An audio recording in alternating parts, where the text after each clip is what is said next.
When the barn was first built, it was the biggest barn in Columbia County.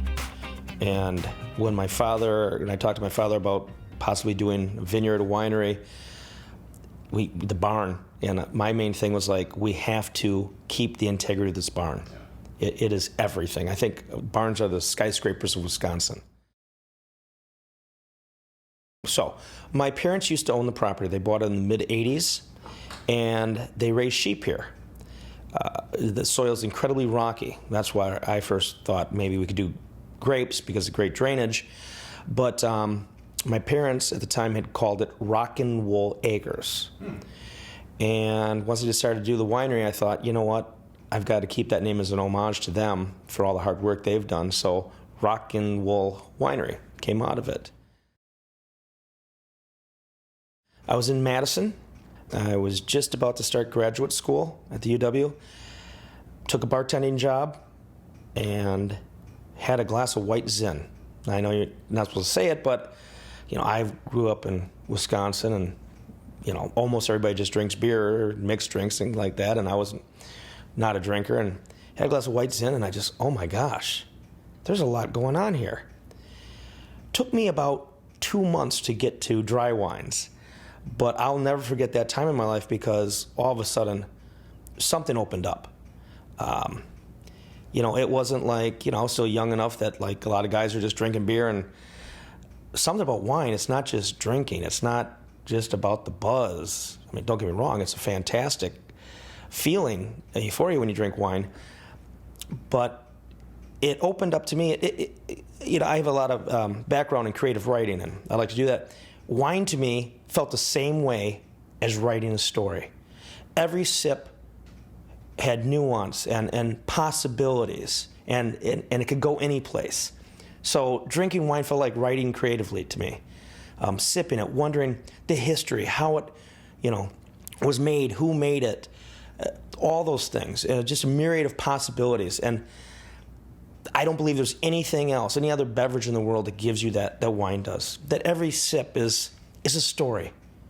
With only an ending that I or the person I'm drinking the wine with are going to finish or complete. I still think that. I mean, I'm getting goosebumps talking about it. Wine is magic. And it just, it was that. With white Zin, which I will not drink anymore. But you know what? It was a stepping stone for me, so I will always appreciate it for that. So I ended up in Chicago through a myriad of job, and I was bartending.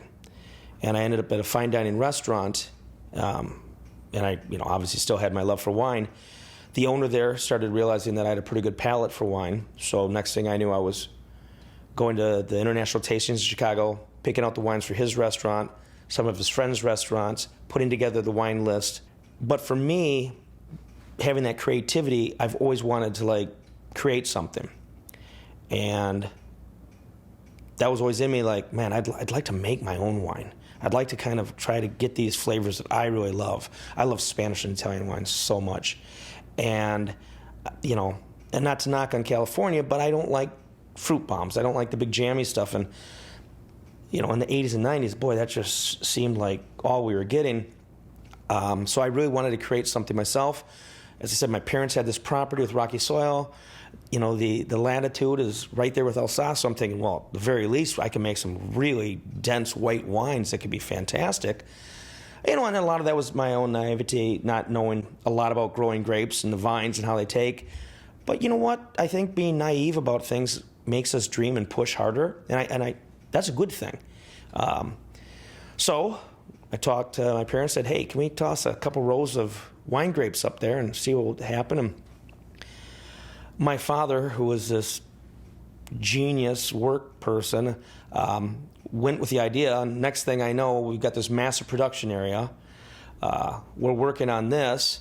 All my life savings are into this. So I go, well, I guess I better jump full in the water all the way. And then we did. We opened up. We didn't have a whole lot of wine. And my cousins own Lapacek's Orchard, so I'd buy their cider to make apple wine. Because I didn't know where to get grapes from. You've got to wait 5 years before you really have a decent crop. because we planted right before we started creating the production area. And so, if we had a half a pallet of cases of wine, I was like, oh my gosh. Well, after 2 weekends, when that's almost all gone, because the community here is excellent, especially about small business. Now, a lot of people probably didn't know too much about wine, but oh my gosh, there's that old barn that's so nice, and I guess they got a winery, let's stop by. Well, they stop by, they try some wines, like, wow, this isn't terrible. Next thing, cases are going out the door, and yeah, we closed, I think, in 2 months our first year, because there was just no wine left. Second year, same thing. Third year, a little bit longer. But no, we were selling it. It's just, it was gone. And you don't want to be open because you have one wine. Oh gosh, yes. I mean, even on my worst days here, I walk around here, I look at my life, I look at all the wonderful people I meet. I look at what I believe I'm offering my 2 daughters. I mean, to grow up on a vineyard. Yeah, right. I mean, that alone just is, I'm done. I'm perfect. Whatever. I've done everything I can. Because I'm assuming for you, just as myself, can you even imagine if you would have been born on a vineyard with a winery? I mean, come on. Yeah, so, no, I don't regret any of it. And I don't regret, in fact, I applaud the fact that we had no money. A lot of wineries and start off with, some people have got some good money, good backing behind them. We didn't. So I had to learn to make wine in a lot of ways, very stripped down. But ultimately that has made me, at least I believe, a much, much better winemaker. Because if I can make a decent bottle with just some, cheap, crappy equipment, once we, have some more funds, but then you never forget any of those processes, It's like the guy who started, like I did, started making wine in 5-gallon carboys. I'll tell you what, you learn a lot, and then that way you're not afraid to make a lot of different wines, and they will go bad, and they'll be bad, but nothing teaches you like failure. So obviously I've been taught a lot, but yeah, I don't regret any of it, and I'm so happy it happened exactly the way it did. I got old looking and grayer because of it, but I drink wine, so who cares now?